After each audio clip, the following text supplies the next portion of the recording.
I can text the principals. They were here. Oh, Angie just did. Thanks, Angie. Yeah, you're welcome. All right, we are recording again, Bill. So okay.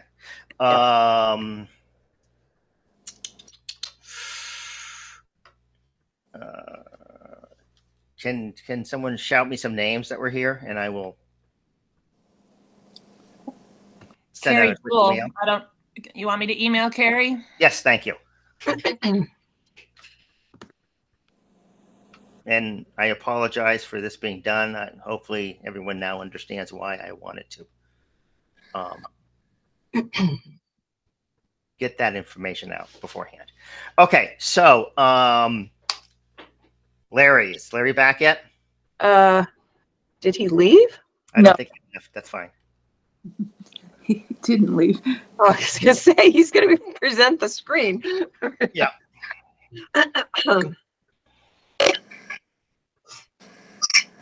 All right. So Larry, Katie, myself, and Angie met after our last meeting, and we're back with option A, which we talked a little bit about at our previous meeting, and option B, as you can see in front of you, with a total of options A and B, if that is the way the board decides to go. Option A is, again, an unfilled position, assistant sped director for Katie, who's been functioning all year without an assistant, and I must say, doing it very well. And option B, we talked at length about unfilled special ed teacher positions versus support staff positions. And Katie, if you want to unmic and share your thinking around the decision for the support staff versus a teacher, I think that would probably be helpful for people to hear. There's always an ebb and flow with para positions. For example, we had people come and go more frequently than they do for a teacher position, and teacher positions directly tied to IEP minutes in a much more concrete way than support staff necessarily are. And the 2.5 positions that we have that we need filled, we need to fill them. They're already up for anticipated ads for next year, and they've actually been up for ads all year. The teacher positions. The teacher positions. So in looking at where we could have a little bit more flexibility as we're looking into next year, the paras were definitely a place we could be more flexible with, because that is far more flexible, for lack of, I'm trying to go for my vocabulary words this morning, but so 2 special education paras pretty much take care of 1 teaching position for wages and salary, and a little bit more. And those are currently unfilled positions that are posted. Those two are. I think I would like to put out there that the to be hired on my original, when I wrote my budget in September, is different than it is now for positions for support staff. And that changes based on the students who move in and out of the district. So that is always an ebb and flow. Thanks, Katie. The other places we looked to trim were places that we thought we could trim. You'll see listed tech equipment for $5,000, curriculum teacher stipends, and sped transportation. We also looked at that budget pretty carefully and realized we could, and that's based on student need, and that ebbs and flows as well. So we feel comfortable with a slight cut in that area as well. A quick question, and Larry may be able to answer this, is the tech equipment piece something that we can do without any major? Yeah. I feel that that number would affect kids the least. It would be either 2 less new lines, which are the interactive whiteboard, or if we save money because we have to pick a number per Chromebook, and if that number comes in $15 less per Chromebook, there's the $5,000, et cetera. So I feel pretty confident with that number. If that's what the board wants to do, is come to the total number, we can get there. Okay. I want to ask Angie her opinion about the curriculum teacher stipends? How will that affect the work that you're trying to accomplish? I'm assuming this summer. Yeah, it's really hard to know because we can plan and offer, and then it depends on if we have staff that will take advantage of those opportunities. So I think it will not impact greatly. We also have applied for a grant for some summer work as well, and hopefully that grant will be granted. So, Okay, thank you. Nikki, I think you had your hand up. Yeah, I guess I'm glad that you asked on that. Given that one of the things that we're looking at cutting is a curriculum coach, it makes me nervous. So I mainly just wanted to express that concern. But Angie, I think what you said helped. So thanks. Okay, now it's time for the board to chime in. What are people's preferences? No, I've got a Elizabeth? question. Yeah. Okay. Sorry, Elizabeth. That your question did not pop up. Let me close my actual something here. Okay. I just want to make absolutely sure that the stipends are related only to summer and not to school year stipends. Thank you, Elizabeth. Angie? I'm sorry, I was distracted. Could you ask the question again? The question is that Elizabeth wants to make sure that the stipend $5,000 is related only to summer positions, not for school year positions. The stipend work the stipend budget is for school year work and summer work, so it goes across the year. I think it's a very generous budget, and I don't think that it's going to impact what we're able to do. Again, it depends on the capacity of our teachers and staff to be able to take advantage of those opportunities. So I think we'll be able to continue to move forward with that cut. Okay. Davis? Yeah, since we've heard the kind of finer points on tech equipment and the curriculum teacher stipends, what are the details of the SPED transportation? How would that impact students if we were to cut that? Yeah, I think Christine, you covered that. You want to go over that again? I think. Yeah, it's always an ebb and flow depending on the students that you have. We have students that move in, we have students that move out, and it depends on their needs, their placement needs. And so we looked at the actuals and where we're at, and we felt comfortable with that amount coming out of that line. Okay, I guess, and I just what does that service delivery look like? Is more what I was getting. Because I understand the ebb and flow part. I just want to get a really tangible idea of like what potentially gets impacted, like service wise. For SPED transportation, well, I mean, and maybe Katie can answer better. I mean, we hire people that have to transport students to out of district placements or programs. We take kids to certain high schools that offer programs. Katie, you can certainly chime in about watching.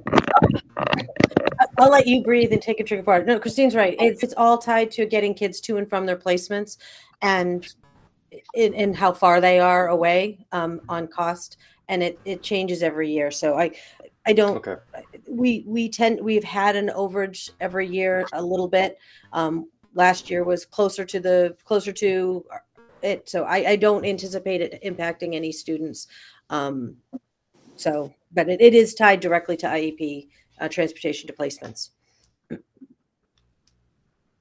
And the other thing is, David, if something happened and we had a student we needed to transport, we're going to have to overspend the line. I mean, that's just, of course, yeah. If we cut much, I mean, those kids have to get to where they need to go. But we do feel comfortable with that number. Right. Yeah, and it sounds like this is some combination of mileage reimbursement and paying for kind of small, small private bus kind of things when we need them. Okay, cool. I just wanted to make sure I understood that. Thanks.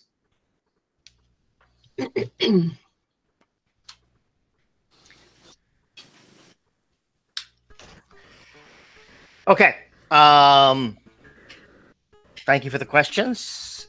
Preferences.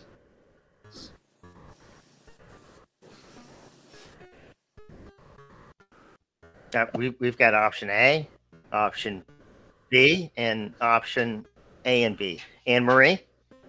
I would go for option A and B. I think that we've heard and it seems like those cuts are okay. And I would go for A and B because we all need to make hard cuts, and I think we should make the hard cuts. Nicole? Anne Marie said it well. Davis? Yeah, and thanks to everyone for explaining what these options look like. It seems as though these are all cuts that we can afford to make, so to speak. I've heard on everything in option B is not going to materially impact students, and it seems like option A is something that we can also, as much as we do need that position, it seems like something that we can afford to look a little bit further down the road for. So yeah, I would endorse A and B as well. Hi, this is Beth. Yes, Beth. Since I can't see what's on list A and B since I'm on the phone. So if you don't mind, just like real quick, just telling me what's on A and what's on B. Beth, I'll take a screenshot and text it to you. Perfect. Thank you. I think that's probably the easiest way to do it. Thank you, Nicole. It's let me. I want to get. Seeing I can't.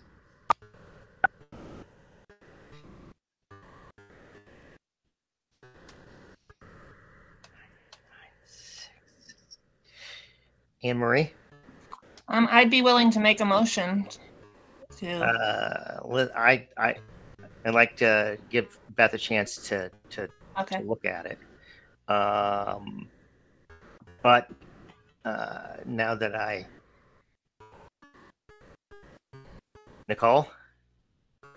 Maybe this is killing time, but I just want to thank everybody for digging deep. I know, and I guess I'm not just thanking the SU administrators, like everybody. I know that this has been challenging on all of us, and I hope that this helps. For the publics here, I'd also like, and Mark, I'd like to point out that this is not a situation of this board's doing. This is a situation that has been created by previous administrations and by the state legislature and the AOE. And I want to thank everyone. I want to echo what Nicole said. I want to thank everyone here in this board and all the administrators who have worked very hard and stressed many hours to get to this point. Mark? Is there any way to allude to the other possible savings coming down the road without getting into specifics? No, I do not think so. Okay. I'm sorry. Right. Yeah, I really, those are only appropriate for executive session. Okay, thank you. Yeah. Okay. But I will allude to the fact that moving forward, I am very confident that the SU administration will do all it can to make sure student interactive positions can be filled as budget allows. And at this point, even though we will have discussion, Colleen?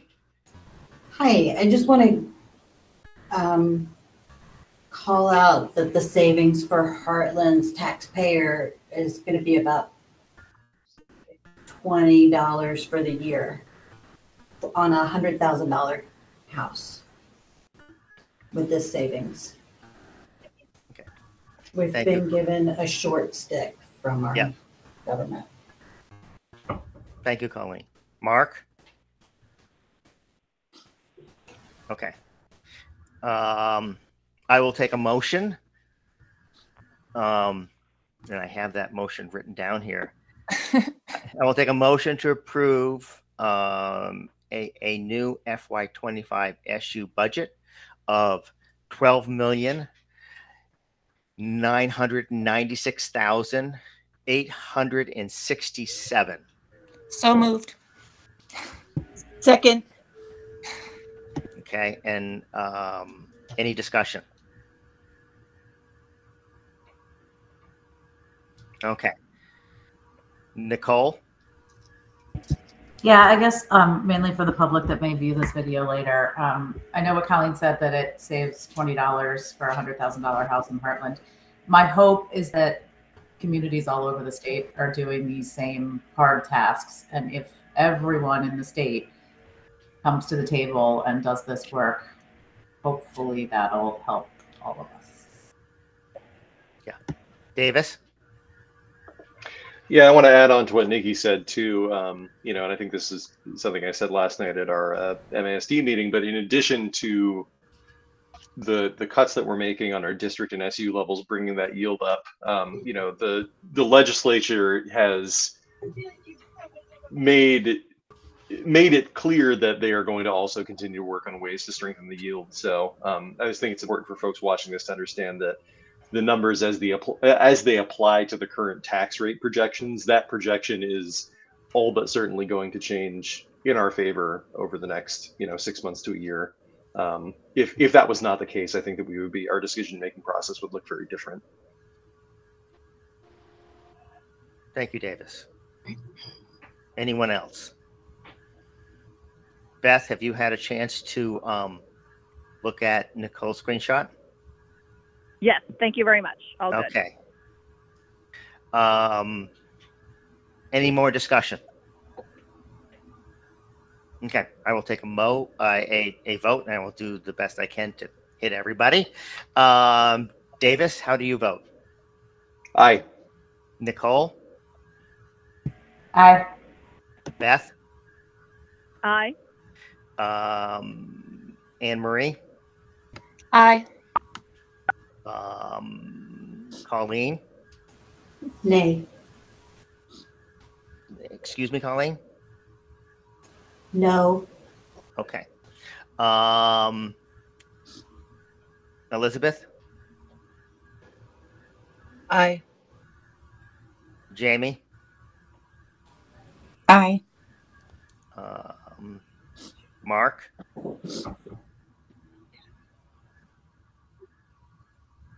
Aye. Nancy? Aye. Rebecca? Aye. Have I missed anybody? I am an aye. Okay. It has passed. And I will thank everybody for your taking the time out of your day and joining us. I will take a motion to adjourn this meeting. Bill, can I just say something? Absolutely, Rebecca. This is the last SU meeting that I'll be participating in, and I wanted to thank all of my colleagues for the wonderful work that we have done together and the opportunity to work and learn alongside of you. And I will not make myself a stranger, and I just wish you good luck as you continue to care for our kids, our community, and good luck. Thank you, Rebecca. I want to thank you for your unique perspective and all your work throughout this process. And you will be missed.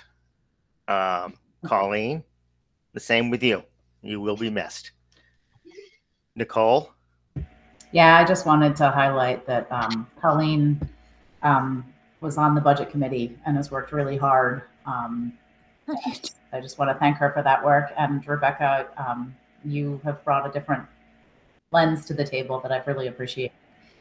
And I'm going to miss you guys. I'm going to miss you guys too. It's been an honor. And I'm glad to have gotten a chance to vote no on this particular budget, because I feel so strongly that we don't spend enough on education as a society, as a country, even as a state. And I think that our government, our state is asking us to squeeze as much blood as we can out of our little budgets. And that's my feeling is please spend more. And I wholeheartedly respect that opinion. And, and I am glad that you I've loved doing this and vote the way you wanted. Glad to get to see you all one more time. Okay.